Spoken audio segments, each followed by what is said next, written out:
to turn our attention to the conversation, the sacred conversation that's in front of us today. We are fortunate today to be joined by the Reverend Canon Stephanie Spellers. Canon Stephanie, let me be precise. Canon Stephanie serves as the presiding bishop's canon for evangelism, reconciliation, and creation, and is working to help Episcopalians to follow Jesus' way of love specifically, and to grow loving, life-giving, and liberating relationships with God, with one another, and with all of creation. Stephanie is the author of Radical Welcome, Embracing God and the Other, Embracing God, the Other, and the Spirit of Transformation. She is also the author of a book that's about to come out, The Church Cracked Open, Disruption, Decline, and New Hope for the Beloved Community. I've known Stephanie. She probably doesn't remember our meeting. I remember our meeting because I was a young seminarian, and she was newly ordained and was founding a transformational ministry in the Diocese of, I guess it's the Diocese of Massachusetts, there in Boston. It was the Crossing, a transformational, groundbreaking church, a new way of understanding church in Boston. And it was part of St. Paul's Cathedral years ago. I remember going to the Crossing and seeing this young priest reimagine the church, breaking open not only our buildings to transform where we worship, but the whole means of community, the breaking open our understanding of community as we gather not just with traditional Episcopalians, but with all aspects, all facets of the Boston community of the late 90s. And so she was a formative image for me as a young seminarian, and it's been a joy to come to know Canon Stephanie over the years as well as a priest. She's originally from Kentucky, a graduate of a great institution, the Episcopal Divinity School, as well as another school around that area, Harvard Divinity School. And she makes her home today in New York as part of the presiding bishop staff, and lives in Harlem. I think I've got all of that right, Stephanie. Did I miss anything critical? You named it. You nailed it. Thank you. That. I listened. I appreciate it. So, friends, we are continuing these sacred conversations. And today we're actually making a bit of a transition. We stand between the sacred conversations on race, faith, and society today, and a new conversation, the conversation of building and strengthening the practices and disciplines of the beloved community. We have been exploring throughout the fall and early winter the history and legacy of racism, what it has done and what it is continuing to do in American society. But we must not only understand the history of racism, we also have to explore what it is that empowers us to build a new society, what it means to envision a new community, and what are the tools that are required of us individually in creating that community itself. And so we are moving from history into aspiration and hope. And today's conversation specifically is a conversation on hope in our lives. Technically, I've lost my notes, excuse me. The movement from despair, that sense of hopelessness and loss, to the vision of God's hope that inspires us and draws us into the future. And so I'm delighted to have Canon Stephanie with us today to explore this movement with us and to help us understand what is demanded of us and what inspires us to continue the hard work of building up God's community, the beloved community in our lives.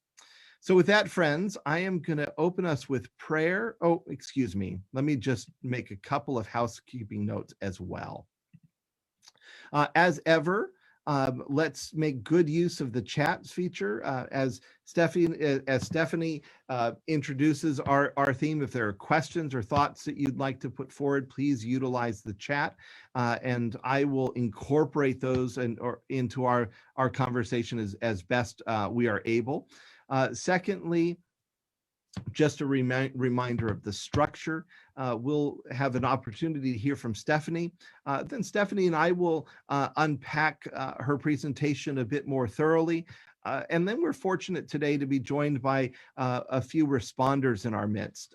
We have Becca Anderson and Jean and David Redfield as our responders today. An opportunity for us to hear from our neighbors, if you will, one another, as to how this conversation is impacting us personally. What part of this conversation is grabbing a hold of our hearts and our minds? What is challenging, as well as what is hopeful? This work is not just academic work. It is ultimately very personal work. It is the growth and transformation of our hearts and our lives. And so grateful for Jean and Dave and Becca's reflections, personal reflections, as part of our conversation today. So with all of that, friends, let us pray.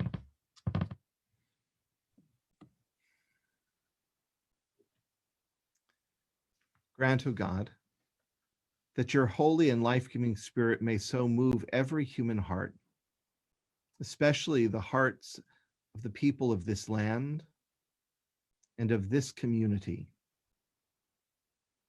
that barriers which divide us may crumble, suspicions disappear, and hatreds cease, that our divisions being healed, we may live with justice and peace, through Jesus Christ our Lord.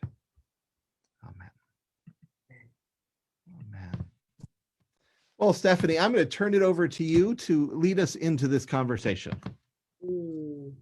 Thank you again, Drew, and good friends, good people of Grosse Pointe. I want to add to the prayer that your rector just offered. My mom always asks me, "Did you pray singing?" And if I didn't, I do Sunday check-ins with her in Kentucky. And if I say, actually, I didn't pray, Mom, by singing, she'll hold me to account. So this is for Mama. Keep your eyes on the prize. Hold on, hold on. Keep your eyes on the prize. Hold on, hold on, hold on. Keep your eyes on the prize. Hold on, hold on. Amen. Amen. Amen. Thank you. It is such a blessing to be with you this morning for your sacred conversation about the foundations of beloved community, and specifically about the movement from despair to hope. It feels right to be with you this morning for a whole lot of reasons. First of all, as Drew was mentioning, in 2 weeks, I do have a new book coming out. It's called The Church Cracked Open. I'm going to put the link to it in the chat box. Why not? And that book, of course, like the very title, The Church Cracked Open, Disruption, Decline, and New Hope for Beloved Community, it actually sounds a lot like the conversations that you're having. So I feel like you're really speaking to my passion today. So thank you for the invitation. I also am really happy to be here because I know that the series that your whole set of conversations is based on, the series you're kind of grounding your conversations in, is Sacred Ground. And of course, that is a curriculum that my team developed. Sacred Ground, therefore, is just dear, dear to my heart. For anybody who isn't sure, what is Sacred Ground?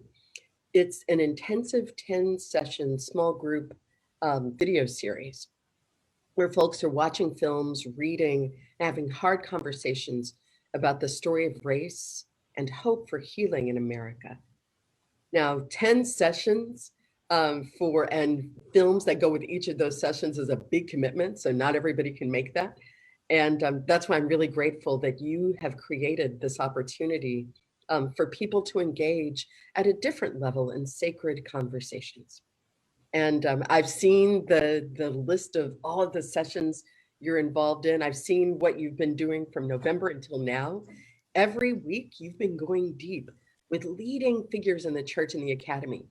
I don't know if you realize the firepower that your church has organized for this Sacred Conversation series. When I looked, I'm like, they had her, they had him, Dad Grosse Point.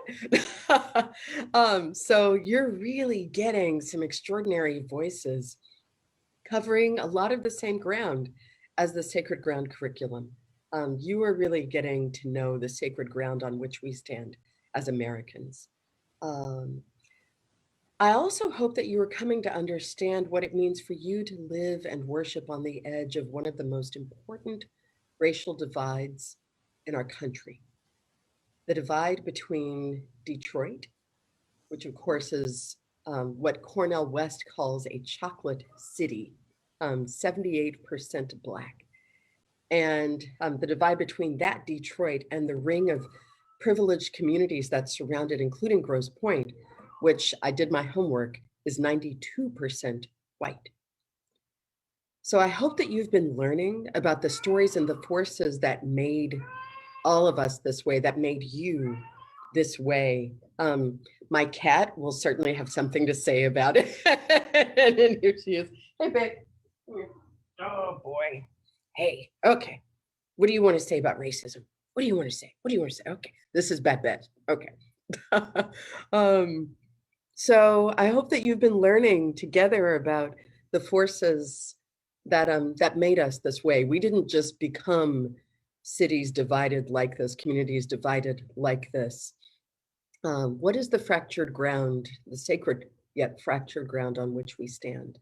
So you've been exploring that, and I'm grateful.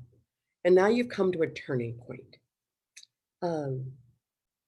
I hope that at this turning point in your series, you recognize that if you want to heal what has been so deeply broken in the American story, the racial story of our country, it's going to take some work. It's going to take turning. We will have together to intentionally commit to becoming beloved community. And of course, that's the title for the vision for this work that the entire Episcopal Church has held out. Becoming beloved community, not being, but becoming beloved community. What that says to me is that we will have to focus on spiritual disciplines and practices that are necessary for living beloved community. So I'm grateful to be able to walk with you at this precise turning point. In many ways, this is kind of where I live. I live at this intersection. As Drew was mentioning, I serve as the presiding bishop's canon for evangelism, reconciliation, and creation care. And what that means is that a big part of my work is on evangelism, discipleship, spiritual formation, how we follow Jesus. The other hat that I wear is racial justice and healing and reconciliation. And that's also about how we follow Jesus. So I see it all as one whole, Jesus' way of loving, liberating, life-giving relationship with God and with each other, kind of the vertical and the horizontal. And what I've learned working and living in this space between discipleship, evangelism, and racial reconciliation and justice is you can't just decide one day to fix racism and be beloved community. It is an ongoing process, a process of formation and transformation and spiritual practice. It is the work we do out there in your wider society, here in your congregation, among your family and friends. And it's work, formation, and transformation that happens within each one of us, every level has to be affected. So we grow in it, we fall short, we ask God's grace, we learn from others. And just like with any spiritual practice, with prayer, worship, we never stop. I feel like this is so important. I will never forget reading when Sandra Day O'Connor was, she wrote, I guess maybe she was writing one of the decisions around an affirmative action case. And the question that she asked was, when will we be able to stop needing things like this?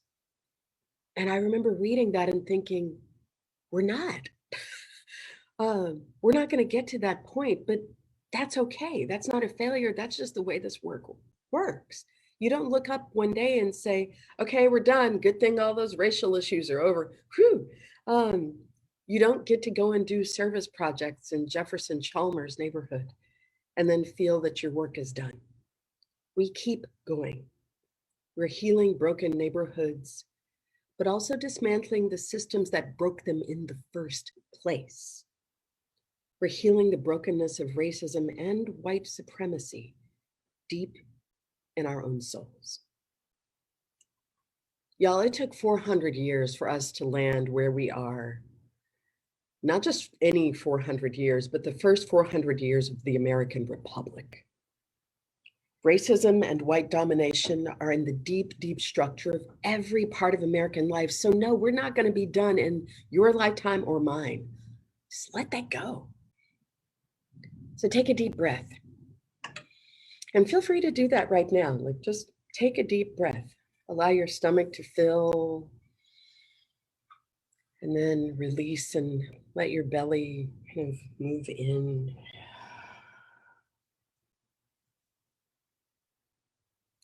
What do we do with this knowledge that we are involved in lifelong formation, lifelong transformation around racism?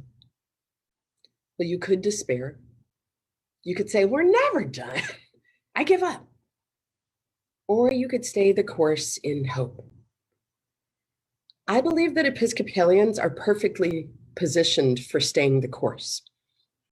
Why? Because we know that being Christian is not just some dramatic conversion after which you are forever changed. We know that being Christian is the long, slow work of transformation into the likeness of Christ. We call that long process sanctification. That is how we approach formation. That is how we approach all of life with God. So I invite you now to bring that patience and that grace to our work toward racial healing and beloved community. I see that already laid out in the journey that you are going through from today until and kind of through the spring. You together are developing and growing practices and disciplines for beloved community. You're learning together how to move and bend with God. You're moving from despair to hope, from resistance and anger to humility and patience.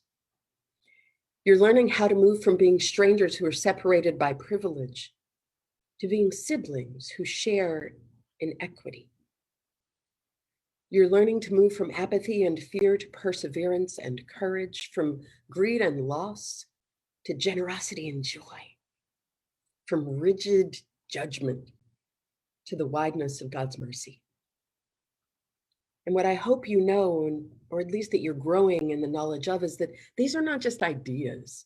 These are disciplines. These are practices that lead you toward beloved community, toward a spiritual transformation that is working itself out in each one of us and in our world. That's where you're turning. And I'm grateful to be with you as you make even just this first part of that turn from despair to hope. So how do we do that? How do we move from situations where we would be completely in our rights to despair, to grow bitter, to just give up? How do we go from that temptation, that reality, into being people of discipline and hope? Again, y'all, this is what the followers of Jesus specialize in. We do this. In fact, here's the secret. When you have hope, genuine hope, that God's power is behind the slow process of healing and becoming beloved community, when you have hope like that, that's when you are able to look straight on at our tragic past and our painful present, including KKK flags hanging in your own neighborhood today. You're able to look at that, to feel the pain, and even go to that edge of despair, but not let it take over. What does this mean? Well, for starters, if you are rooted in hope, and I'll just put this for myself, if I am rooted in hope, then I can admit that the last year, the last 12 months have been hellish. There's been so much disruption, so much death. I think that this weekend we hit the 500,000 mark, 500,000 lives gone because of COVID, disproportionately Black and Brown and Native lives. This year, more than any that I've been alive, I feel like the very idea of America has become very fragile.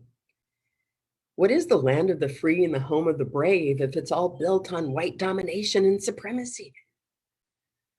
So, because I have hope, I can say that. I can admit that I am brokenhearted about our nation. Rooted in hope, I can also look into the heart of our church, and I can see the depth of racism and white domination in our common life. Y'all, this story is an old story. It goes back to 1606, to the first English settlement at Jamestown.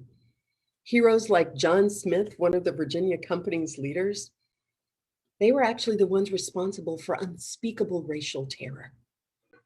You see, the settlement at Jamestown was utterly dependent on the Powhatan Confederacy, which was a group of 30 indigenous tribal communities who actually had thriving villages and economies across the land that the English were settling. The Powhatans provided for their English newcomer neighbors in exchange for peace. But when a drought hit and the Powhatans could not provide for their own peoples and for the English settlers, John Smith, that great Anglican leader, threatened to make war. The Powhatan leader, Chief Wahunsakuk, begged on behalf of his peoples. This is what he said: "Why should you take by force that from us, which you can have by love? Why should you destroy us, who have provided you with food? What can you get by war? What is the cause of your jealousy? You see us unarmed and willing to supply your wants if you will come in a friendly manner and not with swords and guns, so as to invade an enemy." That plea fell on unresponsive Anglican ears. John Smith kept his promise, and he declared war against the Powhatan Confederacy in August of 1609, with the goal of annihilating the indigenous peoples, including civilians, women, children, elders. And eventually they succeeded. It is despicable, it is sad, and it was led by the people who founded the Church of England, our church in this land. Because I can practice the discipline of hope, I do not have to pretend the story did not happen. I don't have to gloss over it. I can name the truth. I can own it. I can grieve it honestly, because there's hope. Do you understand? Here's what else hope makes possible. Hope means that we can own the fact that Anglican and then Episcopal church leaders rested very comfortably at the center of colonial life and at the heart of the American slaveocracy.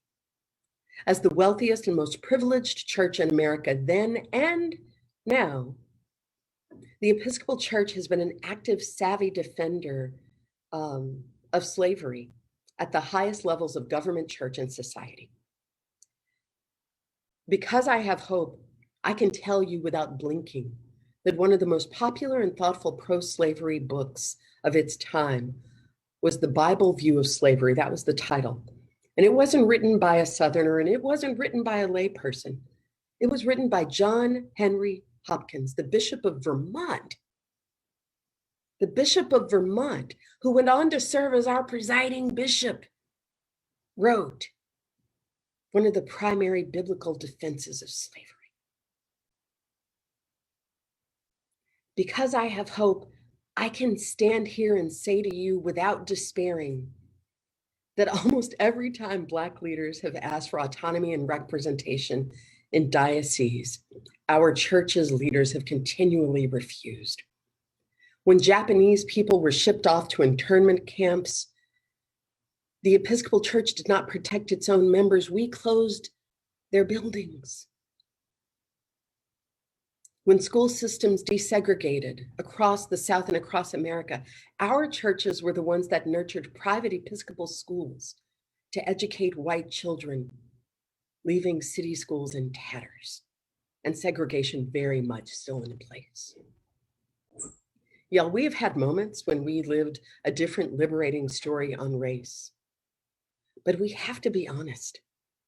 Free state or slave state, upper class or working class, rural, urban, suburban, and everything in between.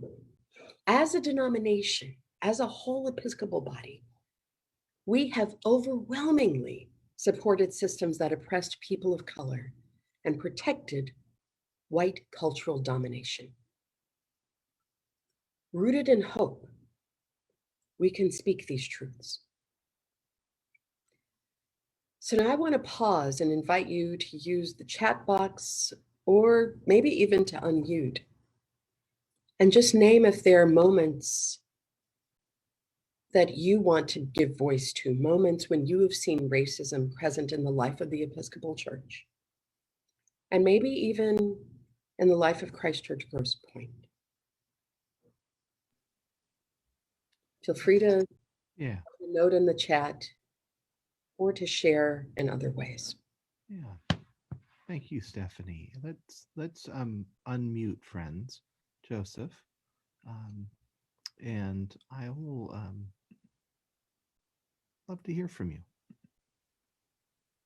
Moments when you've seen racism present in the life of the Episcopal Church and maybe even in your congregation. I haven't seen anything per se in our congregation. I'm thankful.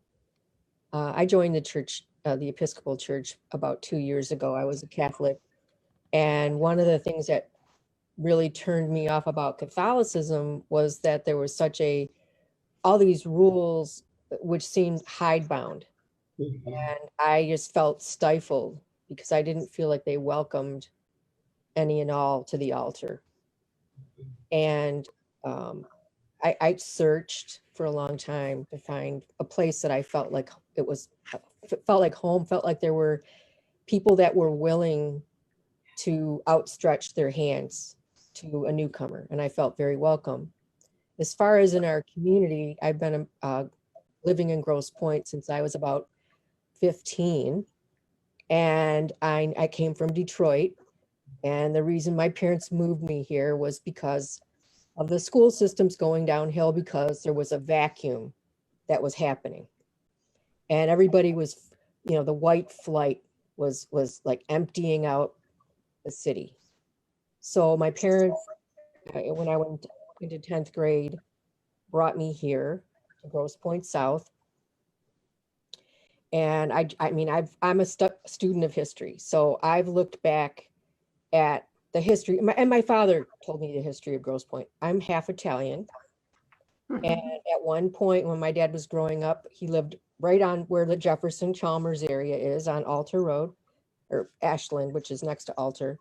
And as a little boy, he said they did not allow Italians, African Americans, or Jews to live in Grosse Pointe. Oh, so I can identify, not that I was living it, because by that time, when I was going into 10th grade, obviously they were letting Italian people in because my parents bought a home there. But I have to say, in this community, there are a lot of people that are very bigoted. The next block over, there's a woman that used to be my neighbor that was hanging from the Capitol building at the January 6th riots. Her name is listed in the grouping of people that did that. And so with it, and then online, I'm on Facebook, and I'm always posting different things that are happening currently, and opinion. You know, I'm an opinionated person, so I add an editorial comment to each of the things I post. And there are a lot of people that are my quote unquote friends that fight me. Mhm. So I am continually feeling like I'm battering my head against the wall a lot of the time.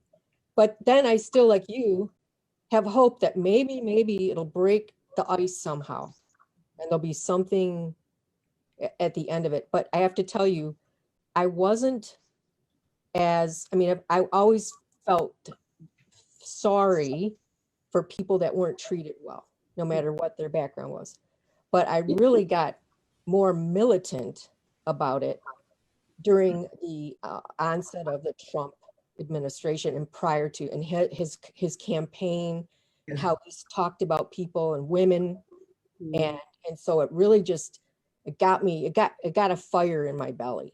Thank you for sharing that fire with us, Lauren. Well, that's all I have to say. I'm sorry, I'm taking up a lot of time. Okay. Let's see if others want to share. I think Moments when you've seen racism in the life of the Episcopal Church and in your own congregation. Rima. well, I don't know if I'm going to answer the question directly, but I think a moment that I experienced in the last few years, not in our congregation, was more in our community. You know, Olive went to Young Fives, which is a program that's only offered at certain of the Grosse Pointe schools in elementary. And it's kind of like a pre-kindergarten if you're 5, but not quite ready for kindergarten. The school district offers it. And it's lottery. And so you kind of rank the schools you want. And at the time, it was only offered at Mason, Trombley, and Popard. And so we had put in our lottery, and we got Popard. And, you know, my own, like, and I feel almost guilty saying this, like, I wanted her to go to Mason because I was more familiar with Mason. And then when we ended up at Popard, we couldn't have had a better experience. I mean, I'll say that. Like, she absolutely loved it. The principal, the teachers, the attention, it was awesome. But I think the one thing that was really eye-opening for me was the difference in resources in the schools. I couldn't believe it. It was unbelievable to me how the inequity between a school half a mile down the street and like a Mason or a Ferry or Monteith, and then Popard's like art room, music room, the classrooms, the different books they had. It was so unfair. And again, it was like the same district. So it's like inequity in the same community. And so that was really eye-opening to me. And it was also like, I'm so glad she went there. And she still has friends that are now funneling through Montauk. They closed Popard. But I just thought that was really eye-opening to me. And and just a real, just unfair, an injustice, like unfair for these kids, just based on where they live. They don't have the same art supplies, and they don't have the same musical instruments, and they don't have the same opportunity that my kids who live half a mile down the street are going to have. Thank you so much for sharing and for recognizing those differences. What I want to invite everybody into is just as you go forward, as you continue in this practice, because I'm going to make a shift now. But as you go through this practice, I want to really invite you to notice a few things. And you don't have to answer these questions, but I want to encourage you to to do something. And it may be that your rector will offer one experience that illustrates this. To notice racism in your own midst.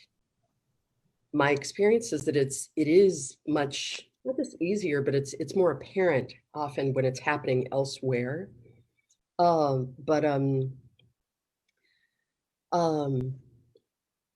instance, I don't know, but have you noticed the music that you sing? And whether or not that music is primarily European and European American. And again, this is not a question where you're going to answer, but I'm inviting you to ask things about your community, to notice and to say to yourself, oh, is that just a choice? Or is there something here about how we as an Episcopal Church support white cultural domination? Is there something about how we privilege certain voices and cultures over others? Notice your own membership. Notice that, as you've stated, your church lives within a segregated culture, a segregated community. How is it that you embody that segregation? There's no way not to. So again, to me, hope allows us to say and notice these things without despairing. That if I didn't have hope, then I couldn't tell the truth about the fact that most churches are segregated. So if you're looking around for where is racism, you honestly rarely have to look beyond your own congregation. It's just right there with us. So that's an invitation as a part of that discipline of hope, is the discipline of truth telling, which I think we can try out with one another. I want to invite Drew to share one story, and then I'm going to share a bit more about the Hope for Beloved community. So go ahead, Drew. I think thank you, Stephanie. I think it's a critical conversation for us, and for us to acknowledge its presence, the presence of racism, not just within the broader community, but within our community. And so I think I'm going to name some experiences that I've had or witnessed within the Christ Church community in my 8 years. I've had parishioners, not many. I mean, this isn't the vast majority of our experience, but they're part of the experience, part of our contemporary lived community that we need to acknowledge. I've had parishioners who have said they would not accept a Black priest at their bedside.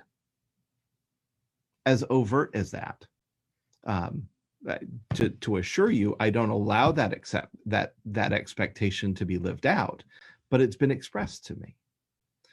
We've had parishioners who have followed visitors in our building if they didn't look right, and come down to our office and said, "We have a stranger in the nave. I'm watching him." Why? In my 8 years, we've never had anything stolen from the church. So why are we watching this individual who is in our nave right now? Why is he or she not welcome to be there quietly and pray as is everyone else? Even at our senior leadership level years ago, we were discussing what are the needs of our community, asking to do some exploration of what are the needs of our community beyond Christ Church and beyond Grosse Pointe, the communities that surround us. And someone within that body said, literally, quote, "What if we don't want them here?"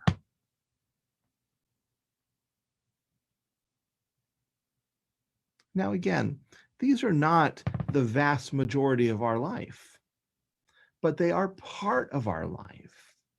They're heartbreaking parts of our life that we need. And I'm grateful for this conversation about hope and despair, but they are parts of our life that we need to acknowledge in order that we can move closer to that beloved community. But we can't get there if we don't acknowledge that there is a brokenness within us, a brokenness within us that needs repair, a brokenness within us that has hurt others, continues to hurt others. This is a humbling part of our reality as Christ Church. Thank you, Drew. The kind of reckoning that you are offering, even just in naming what you've named, again, to me, I think when we have no hope, then we don't have the capacity for resilience. And when there's not resilience, that's when we're fragile. Maybe you even heard that phrase, white fragility. The idea that white folks can't take the honest conversations, can't take examining racism in their own lives or in their closer circles. They have to point it out somewhere far away. I believe you're stronger than that. But I understand that folks are terrified of despair. They're terrified of that abyss. And that's why we don't talk. That's why we don't share the kinds of stories that Drew just shared. That may have been news for a number of people on here today. You may not have known that there are members of your own congregation who said that they would not accept a Black priest at their bedside. You may not have known that you were in a church like that. I would say, how could we not be? Again, 400 years have brought us to this place, white domination, white superiority at the heart of our church's life. Of course, even if you have a Michael Curry at the very tip top, you would still have suspicion about people of color throughout the on-the-ground system. So thank you for naming and for even embracing some of that practice of truth-telling that to me is part and parcel of the movement from despair to hope. I want to acknowledge now, as we kind of continue this turn, that knowing these truths, sometimes I have even despaired. So I just want to kind of put that out there. There have been moments when I wondered, why did I bother to join the Episcopal Church? I was 30 years old. I had choices. And in fact, it was 20 years ago this May that I was confirmed in the Episcopal Church. Why did I do that, and why do I stay? And I stay because of hope. I hope because I see Jesus in our midst. Jesus never ran from brokenness. Jesus ran toward it.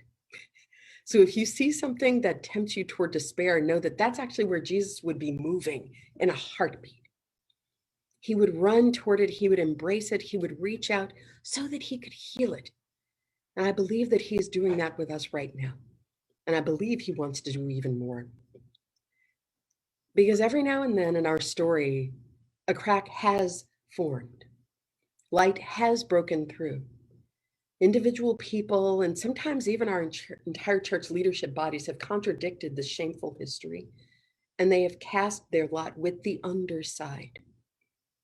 In my book, The Church Cracked Open, I actually chronicle some of those stories of folks like John Jay II, Vita Scudder, Jonathan Daniels. Every time you look at stories like these folks' stories, you will see a pattern, and it's a pattern that we can follow in our day. They clung to Jesus, they practiced his way, and they held on to the hope of the dream of beloved community. I want to pause here and just acknowledge that we use that phrase, beloved community, a lot. I don't know if you've unpacked it yet in your series, but I just want to kind of offer what I understand beloved community to be and why I believe that we have hope in it. Beloved community is what Jesus created before there was even a name for it.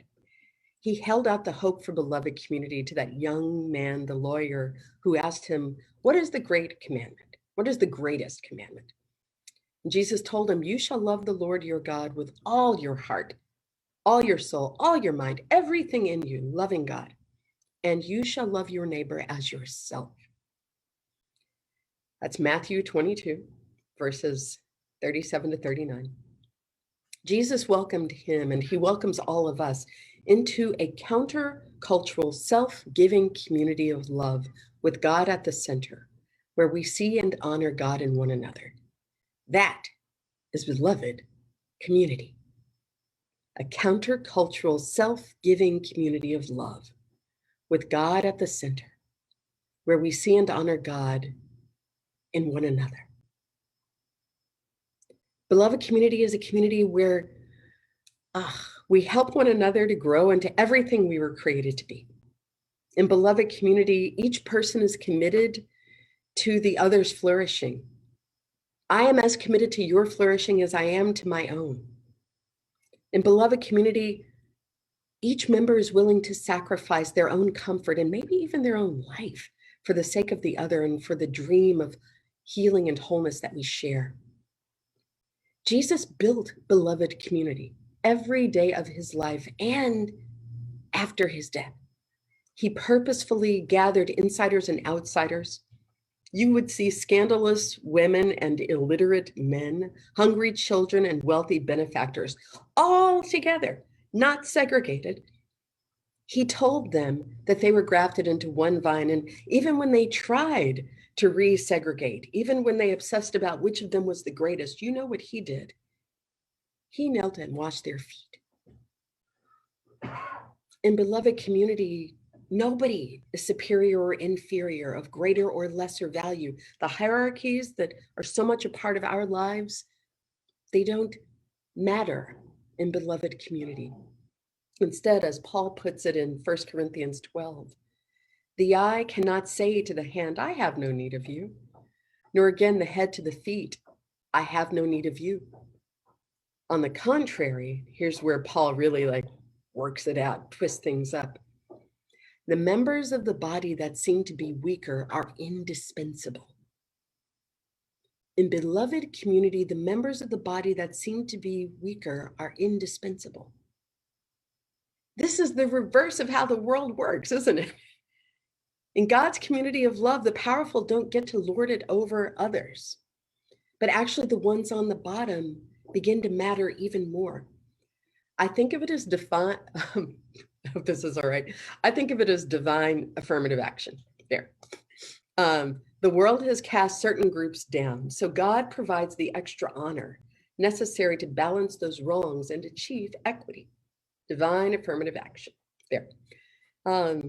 The experiences of the folks on the bottom actually become gifts to the whole. Their suffering and persecution and oppression yield a precious store of wisdom, vulnerability, and compassion. To God and to a beloved community, the world's oppressed, humiliated peoples are truly the essential. Now, these values, these Jesus values, have shaped beloved communities for millennia. They shaped the Acts community, which is where you would have seen people from every walk of life and culture sharing their gifts so that no one had less or more than they needed. If you had more faith, then you shared with those who had less. If you had more money, you didn't just give some out. Your money went into a pot, a common pot, so that everybody had enough. It's called socialism. If you had great knowledge, you taught others. If you had power, you shared your power in order to shield the most vulnerable, or maybe even to suffer by their side. That kind of beloved community is so compelling that whenever it has showed up, people have exclaimed, who are these people so full of love? So now I want to pause and offer this question to you. Have there been moments when you have seen the Episcopal Church living into beloved community? And by this, I don't just mean I don't just mean being people of service, but really sacrificing, moving into solidarity, willing to suffer with groups who have traditionally been on the bottom. Have you ever seen our church living like beloved community like that. Again, not just being nice, not just being friendly, but crossing borders, sacrificing something of our own life for the sake of love.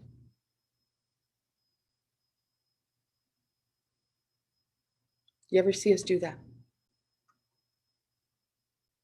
Or hear of us doing that? And again, you can put it in the chat or offer it unmuted.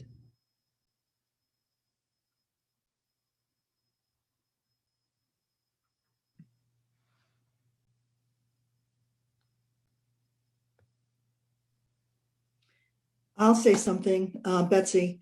I'm not sure this is enough, but years ago, the high school was performing the story of the young boy, Shepherd, who was killed in, I think it was Wisconsin. I'll get my facts wrong, but Wyoming, okay, for being gay. Mhm. And it's a wonderful play. And the students at the high school were going to do it. And the, somebody help me, the Baptist church in, what's the name? You know the name of them. Yeah. Okay. Anyway, they were horrified and they threatened to come and they got a license to march and everything. And we had students, of course, in the high school, and the person that directed it was actually a member of our parish. And so we all stood in solidarity, literally stood in solidarity, and surrounded the school in an afternoon when the people from that Baptist church came and said horrible things, horrible signs, and attacked our rector and our church as well as the kids. And we all stood there.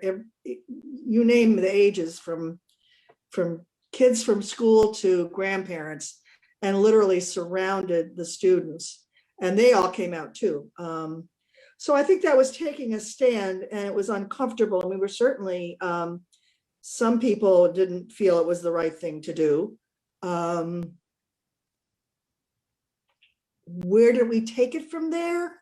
That's the next question. Mhm. Mhm. But it was a moment that I remember. I also remember the turmoil in our church when we called a gay priest. Yeah. And we broke apart, and we had study groups, and we had, you name it, we did it. We lost several members. We lost, at the time, I was in stewardship. We lost a significant amount of money when those people left. Families were split apart. It was quite a thing to go through. And David's ordination was one of the worst moments I've ever gone through. The church was packed. His other church in, I think it was Plymouth or Pontiac, came down, and there's a part in the ordination where people can get up and say what they want to say, and some of our parishioners, our people that we grew up with, taught Sunday school with, got up and said some really terrible things. And you could see David's parents and his partner, and it was awful. I don't know how else to say it. It was awful. The bishop's remarks afterwards were fantastic. I don't think I've ever heard Bishop Gibbs ever be right on the way he was. And that whole period for our church was a real step up. And Well, thank you, Betsy. it was hard. Yeah. I think a lot of folks would point to the way that our church has embraced the hard work of lesbian, gay, bisexual, transgender, and questioning and queer inclusion and leadership as an example of how we have committed to beloved community, how that hope has carried us through, because it's been hard. Like, look at the costs we've the act almost, well, yeah, persecution, I'll say, of the Episcopal Church as a whole throughout the rest of the Anglican Communion. We're not used to being the pariah figures, but we took that on because we allied with the folks who were themselves on the bottom. And we said, if you're going to do that to them, then we're there with them. We're not going to step out of the way and just let you crucify another group of people. But one of the things that happened after the incident that Betsy's describing is that the remaining congregation became much closer. And I remember commenting after a forum one day that that had been a really interesting, exciting forum with all the back and forth and discussion. And the person I was speaking to said, that's because the people who stifled that kind of conversation are gone. Yeah. Which is another piece. There's loss. There is loss. And we have to bear that. And we have to ask God to hold out this vision of beloved community again, not now, but someday, when we are able to speak truth and still hear one another, be present with one another, and when folks don't feel that they have to leave because truth is being spoken.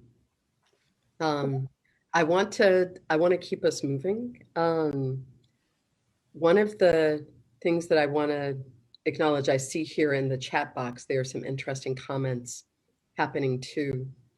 And a question that I would offer to you, and again, we won't be able to answer this in this time, but I'm wondering, imagine if Christ Church Grosse Pointe were willing to take on some of the sacrificial love and the sacrificial love and solidarity that you've exemplified and that the Episcopal Church has exemplified around gender and sexual orientation. Imagine if we did some of that around race. Imagine if you were the church that went and stood around one of these you stood and protected the students who wanted to do the Matthew Shepard play. Will you now go and stand in a big circle around the schools that are so under-resourced? Will you bring that passion there? There's a church down in Baltimore, Memorial Church. It's one of the endowed parishes of the Episcopal Church. And for the last 4 or 5 years now, they've been involved in truth-telling about the role of racism in their life.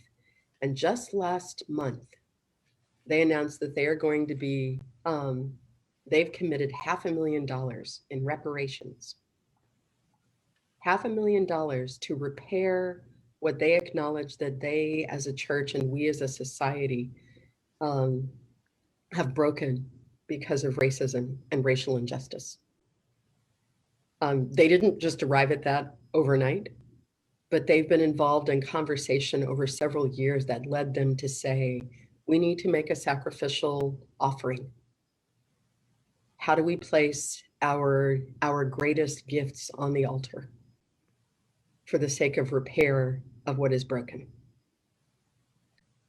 That's one of the ways of showing commitment to beloved community. And they did it because they kept these disciplines. They moved from feeling paralyzed and doing small things to doing great things that really demonstrated the willingness to sacrifice for the sake of love. There are so many moments when we've done this, and I'm seeing examples in the chat, and I hope that you'll keep sharing these with each other. These examples of sacrifice and self-giving love for the sake of beloved community are what keep me going. You see it in Jesus and you see it in our common life. Hold on to those. That's why I was singing at the very beginning, singing that song, hold on, keep your eyes on the prize. Don't let go of that. There have been moments when we did not let injustice, inhumanity, and death and despair have the last word because we knew that God wanted more and our hope is in God. Friends, this is an important commitment that we make. And this is the last part of what I want to share with you. Especially during Lent, this commitment to moving from despair to hope and speaking the truth the whole time is really important during Lent. This is a season when we spend 6 intentional weeks walking close to Jesus. And we know where that walk leads. It leads to the cross. It's the ultimate moment when despair and grief shroud creation. It's the moment when we prove that even at the grave, we make our song. Every year, every Lent, we practice this discipline of moving from despair to hope with Jesus. And I want to share with you a brief meditation that I posted last Lent. Actually posted it on Holy Saturday, that Saturday night before Easter. Posted on April 11th on Facebook, and I just pulled it back up. It's like, oh yeah, this is what I wrote about really this movement from despair to hope. I need the Jesus who got busy on Holy Saturday. The Orthodox say that that is the day Jesus goes into the bowels of hell to battle Satan and vanquish death. When he finally rises early on Easter Sunday, he carries the dead with him. Especially this year on this day, Holy Saturday, I need this Jesus. Here in New York, there are so many unclaimed dead that the city has begun to temporarily inter them in mass graves. It is too much to imagine. But then I picture Jesus, and I have to. I picture him heading down to walk with the dead, to embrace and lift them onto his back. I picture him bringing love, so much love. I picture Jesus who harrows hell, and he is not afraid. And he invites the living and the dead to lean on his power. I need this Jesus. I also need him because the same powers that killed Jesus, today those powers hunt down Black, Latino, Native, Asian, refugee, poor, queer, female, young, seniors, disabled, and more. I need Jesus to come into this suffering and raise us all so that we can continue to resist, pray, heal, and hope against hope. I need Jesus to inhabit the deadened hearts of our nation's leaders, put flesh where now there is stone, and raise them to life. Oh, Jesus, shake those gates and vanquish those death-dealing powers. Shake our souls, grab our hands, raise us all up as you go. We need you tonight. That is the prayer that I think carried my ancestors through hell. And I know that their prayer was not in vain. Bernard Dozier is one of those ancestors. She's a Black Episcopal lay woman and theologian. She stood firmly at the intersection of harsh reality and divine hope.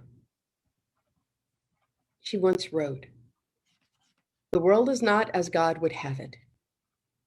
The kingdoms of this world are not yet the kingdom of God, but they can become it.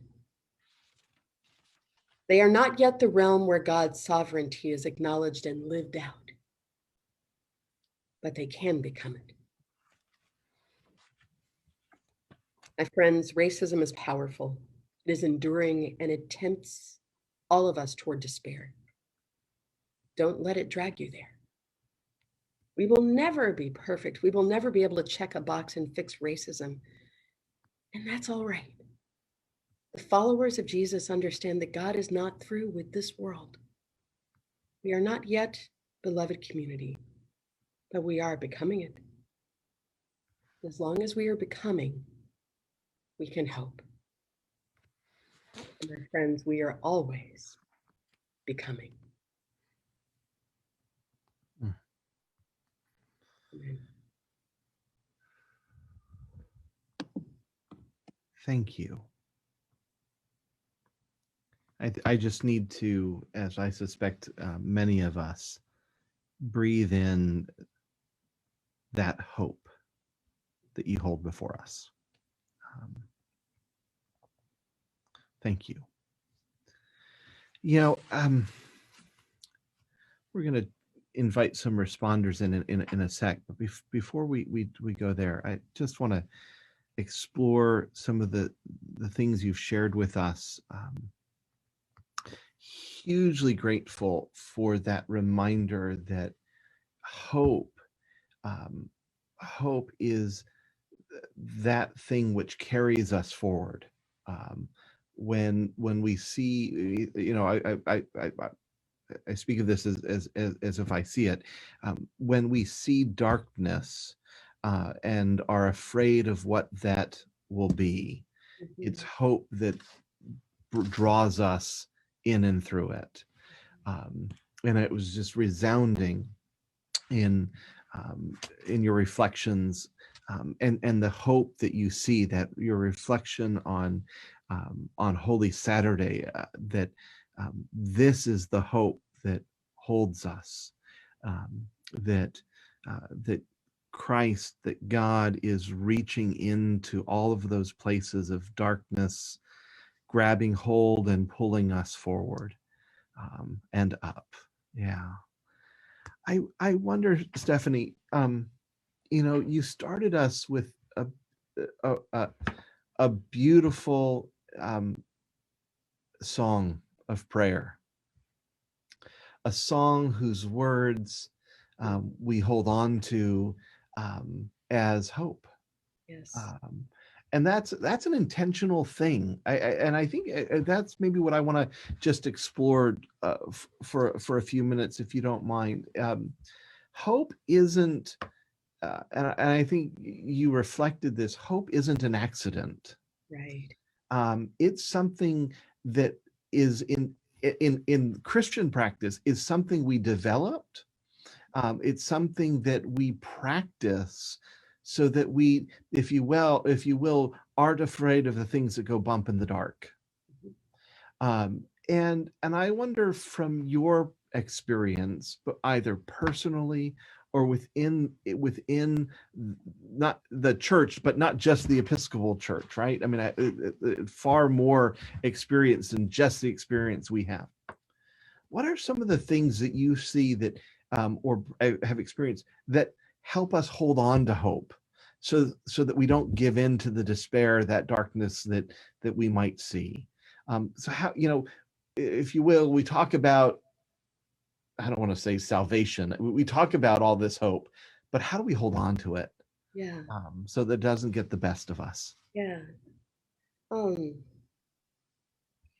Honestly, Drew, for me, it keeps coming back to following Jesus. Following Jesus with intention means that I'm held. I'm held in a set of practices and a disciplined way of life, a rule of life, if you will. And as I live that, I am buffeted by all of life. Like, life doesn't go away, the struggles don't go away. But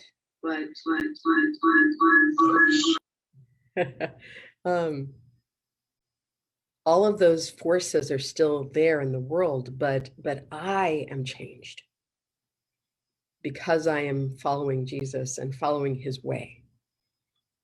So honestly, for me, what I keep coming back to when I am in desperate need of hope, if you look at the way of love, which is the rule of life that the Episcopal Church has kind of laid out over the last few years and we've been practicing together, to me, that rule of life creates this kind of disciplined structure of practice that allows me to live with hope in a broken world.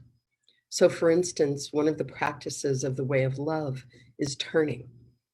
And so I am constantly tempted to turn inward, to turn toward myself, and to allow my fear to have the last word, to be the most powerful force in my life. But the practice of turning is a practice of following Jesus and saying, Jesus, I will not turn inward. I will actually stay focused on you and on God. There's the practice of prayer. So again, when I am tempted toward despair, it's probably because I'm not offering things to God that I need to be offering to God. I'm trying to fix it myself. And because I can't, I lose hope. If I am praying and giving everything to God and then asking God to give me the power to do what is possible, that's where the resilience comes in, because I'm giving to God and then asking God to do what I could not. But I'm doing that in prayer.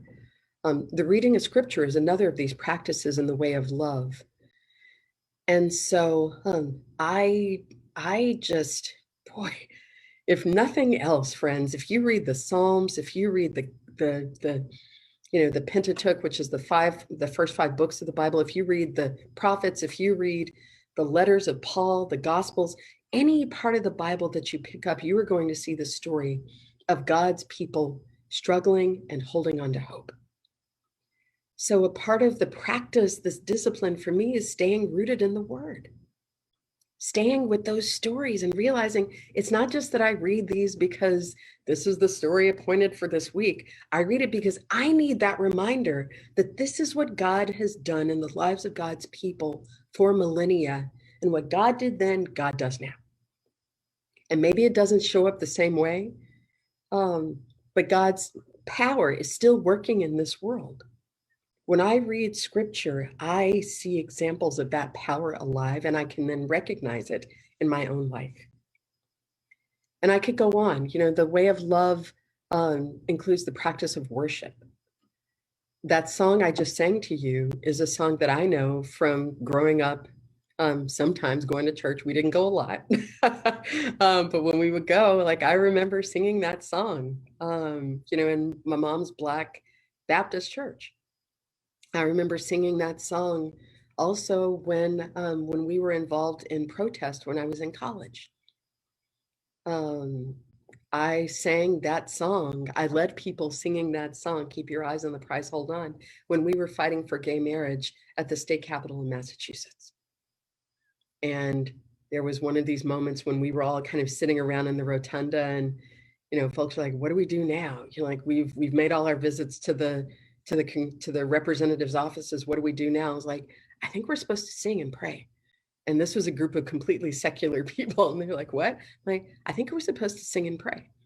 And so I led this group of activists fighting for gay marriage, singing Keep Your Eyes on the Prize and singing all kinds of songs they had never heard, but I knew. And those were the songs that kept me in hope. So we sang them. So learning Jesus' ways, God's ways in scripture, praying, and just being daily in prayer, worshiping, blessing one another, going across boundaries, across borders in order to form beloved community. And even in my rest, I find that last practice of the way of love, resting, is also a practice that grows my resilience.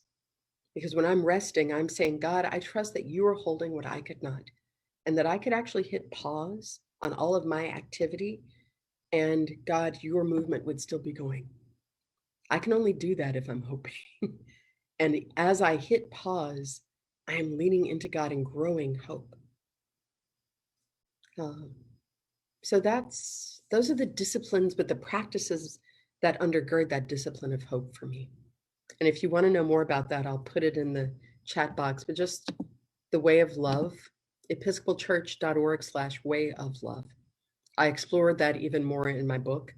I actually walk through the way of love and how it leads us into hope and beloved community. Last chapter of the book. Woo!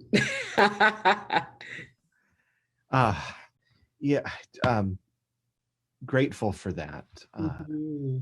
Grateful because, I'm struck by that image of you and surrounded by activists in the rotunda, reminded of some conversations I've had through the years.